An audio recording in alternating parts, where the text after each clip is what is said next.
Halo semua, selamat datang kembali di channel List of List. Pada kesempatan kali ini, kita akan membahas manhwa yang berjudul Kembalinya Sekte Gunung Berbunga part pertama.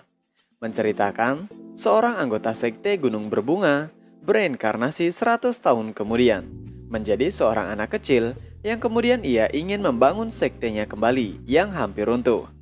Sebelum lanjut ke ceritanya, jangan lupa subscribe dulu channel ini, like dan juga komen, agar kedepannya kami dapat memberikan tontonan yang lebih baik lagi. Dan juga kami mohon maaf jika ada salah dalam penyebutan nama dan kata asing di sepanjang video ini. Tanpa berlama-lama, mari kita bahas tuntas.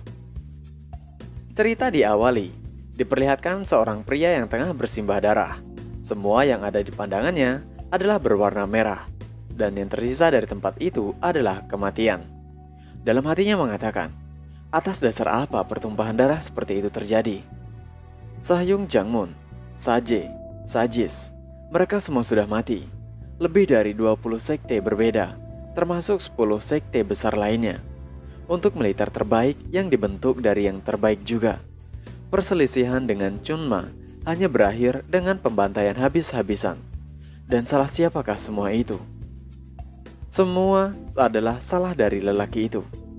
Menunjuk pada salah seorang pria yang ada di atas tumpukan manusia. Iblis yang dikirim dari langit, datang dari perkumpulan jahat yang membalikan seluruh dunia menjadi pertumpahan darah.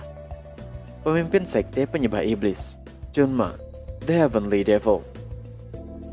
Chunma mengatakan, sayang sekali murid dari sekte Gunung Berbunga. Yang dimaksud adalah pria yang ada di bawah bersimbah darah.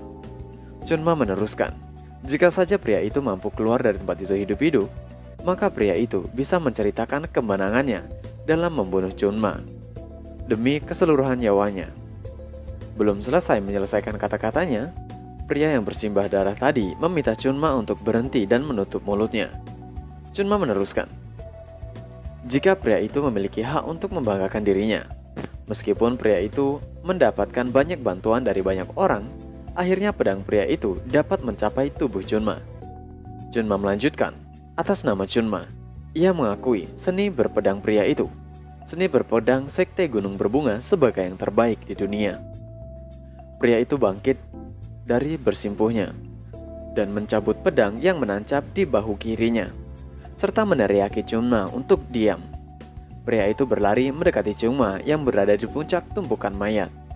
Chunma mengatakan, jika pria itu harus mengingat, jika ini bukanlah yang terakhir, sang iblis akan segera kembali. Dan ketika itu terjadi, dunia akan diambil alih oleh sang iblis, dan tidak akan ada yang bisa menghentikan sang iblis. Pria itu lalu menebaskan pedangnya di leher Chunma, dan seketika memenggal leher Chunma. Dalam hati pria itu bilang, jika semuanya sudah berakhir, dan kematian juga tidak dapat ia hindari menghampirinya. Ia bertanya-tanya, apa yang akan terjadi dengan sekte Gunung Berbunga mulai saat ini? Setiap anggota sekte Gunung Berbunga kehilangan nyawa di tempat itu, dan pengikutnya juga sama. Yang tersisa hanyalah anak-anak yang tidak berdaya. Ia bertanya, apa sebenarnya pertumpahan darah yang disebabkan oleh sekte Gunung Berbunga memiliki arti? Andai saja dirinya bisa lebih serius dalam berlatih, apakah mungkin setidaknya ia bisa menyelamatkan satu nyawa? Ini semua tidak ada artinya. Pria itu lalu terjatuh juga di tumpukan mayat para pejuang, dan akhirnya menghembuskan nafas terakhirnya setelah mengalahkan sang iblis. Pria itu adalah murid ke-13 dari sekte besar Gunung Berbunga. 3 pendekar hebat Plum Blossom, Sword Saint yang bernama Chun Myung.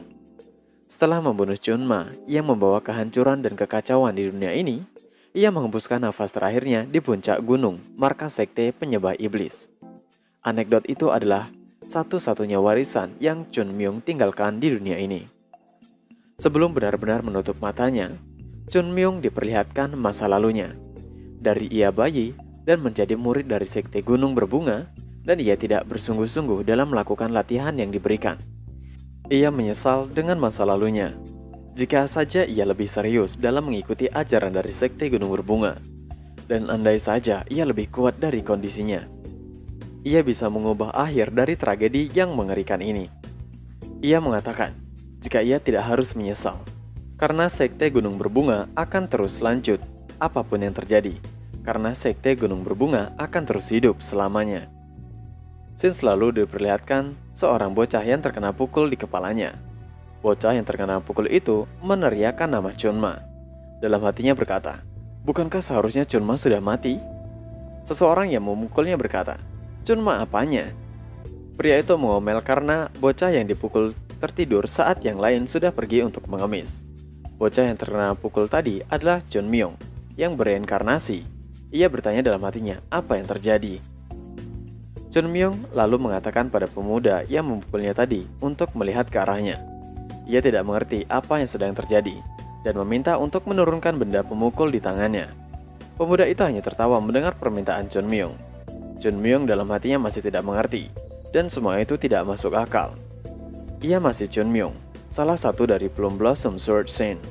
Ia adalah salah seorang yang bahkan kepala sekte harus memperlakukan dirinya secara hormat. Tapi, bocah sialan di hadapnya saat ini. Bocah di hadapannya itu mengayunkan pemukulannya lagi memukul Chun Myung. Dalam hati Chun Myung bilang jika ia akan membalas perbuatan bocah itu. Yang pertama, harus ia lakukan hanyalah menghentikan pukulan lambat dari bocah itu dulu. Saat Chun Myung mengangkat tangannya, ia baru tersadar tangannya pendek. Tentu saja, itu membuatnya bertanya-tanya, mengapa tangannya menjadi pendek? Itu membuatnya tidak bisa menangkis pukulan dari bocah di depannya. Dan pukulan itu membentur di kepalanya. Pukulan tidak berhenti dan terus mendarat di wajah dan lainnya, sehingga membuat Chun Myung meminta ampun. Setelah itu, Chun Myung duduk di tepi sungai sambil mengumpat kesal. Ia bilang jika ia tak pernah dipukuli sampai separah itu, bahkan saat ia masih di Sekte Gunung Berbunga. Sambil mencondongkan tubuhnya ke air, Chun Myung melihat pantulan wajahnya dari air itu mengatakan, bagaimanapun, siapa sebenarnya bocah ini yang ia lihat dari pantulan air?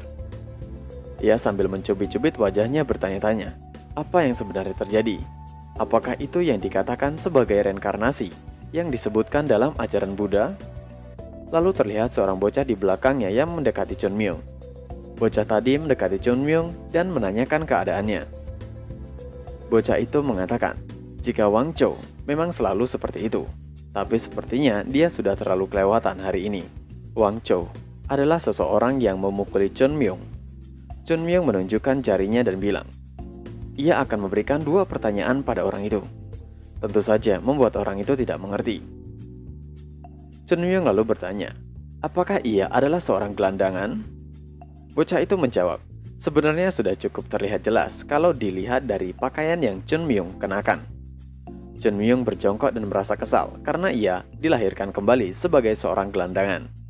Akhirnya ia memulai sedikit mengerti dan akan bertanya hal kedua. Chun Myung bertanya pada bocah itu, apakah bocah itu mengenal siapa Chunma? Bocah itu bilang, jika ia pikir, Chun Myung memang bertingkah cukup normal untuk seorang yang baru dipukuli habis-habisan. Tapi sepertinya ia salah. Chun Myung berteriak untuk bocah itu menjawab saja pertanyaan darinya. Dengan berat hati bocah itu menjawab, jika ia tahu siapa Chunma. Bukankah Chunma adalah pemimpin sekte penyembah iblis yang sudah mati ratusan tahun lalu? Tentu saja mendengar hal itu membuat Chun Myung terdiam tak berdaya.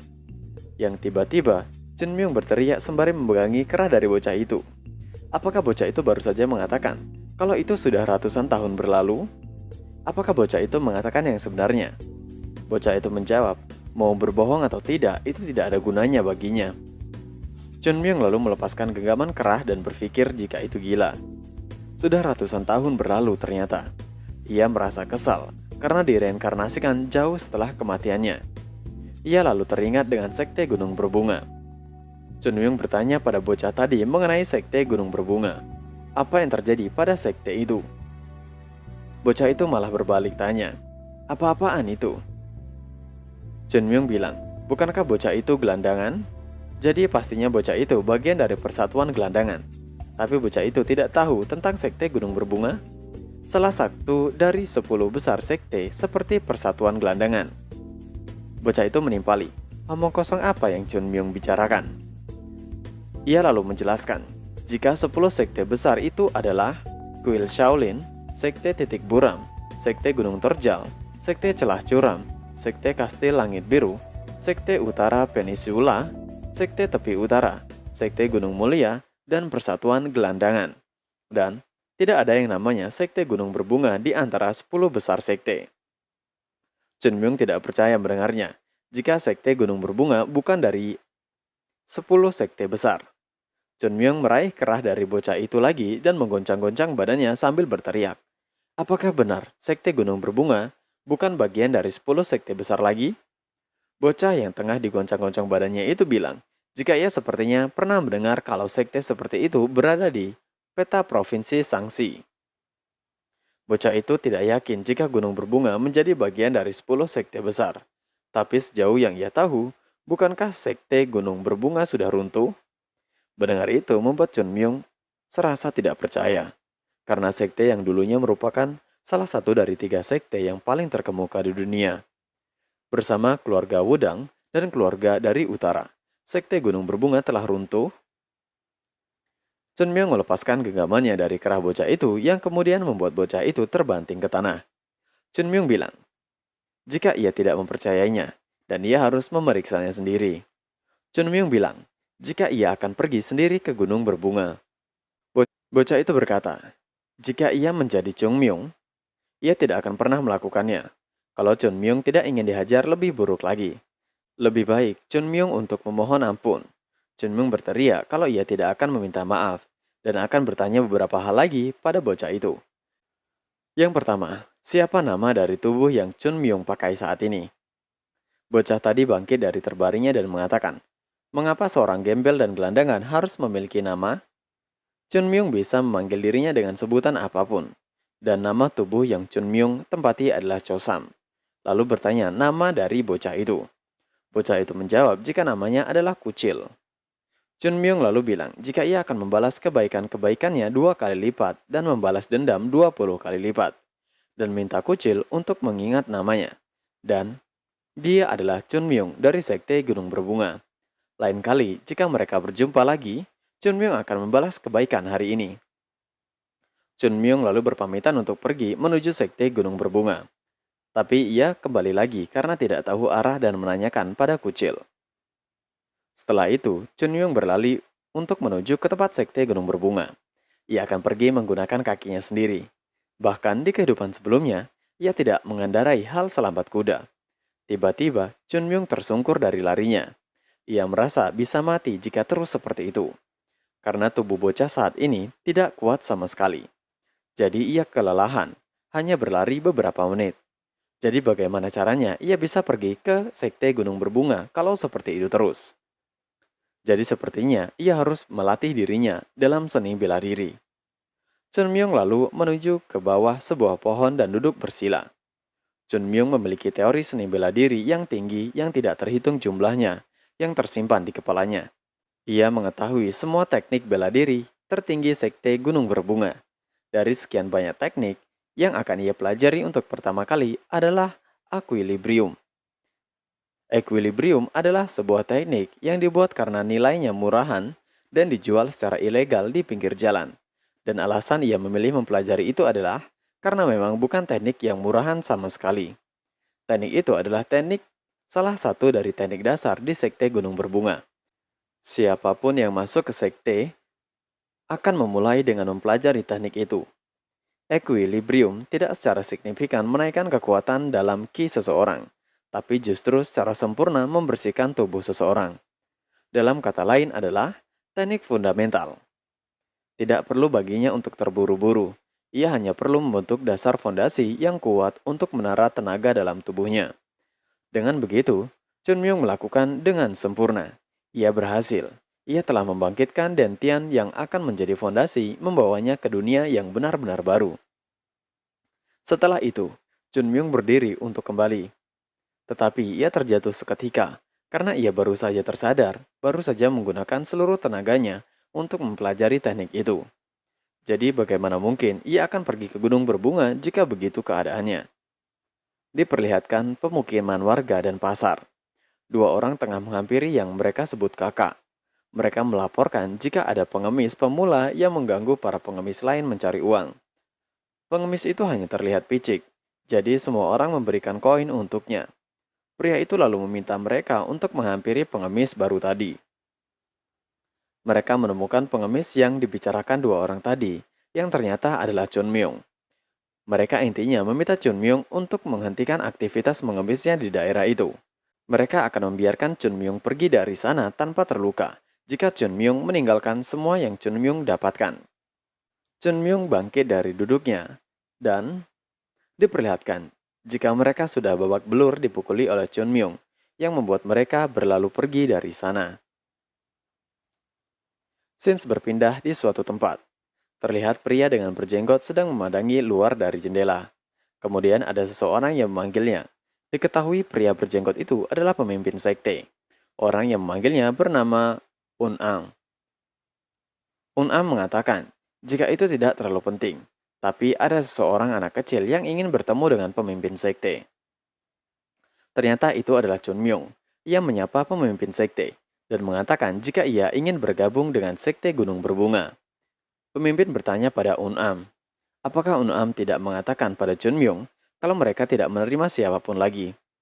Un-am bilang, jika ia sudah mengatakannya, tapi bocah itu terlihat ingin sekali untuk menemui pemimpin. Jadi pada akhirnya ia membawanya pada pemimpin.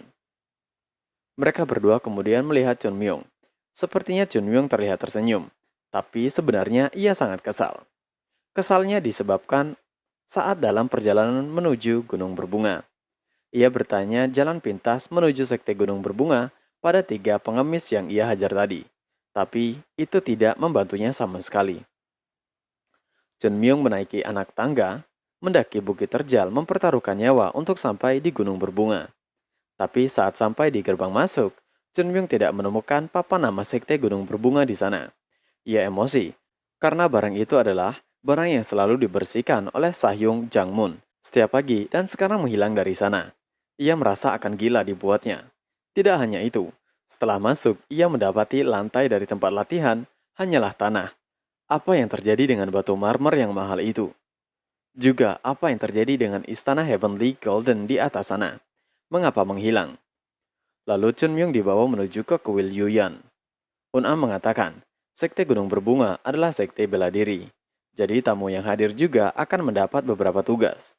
Chun Myung diminta untuk masuk dan bersiap memberikan penghormatan pada leluhur.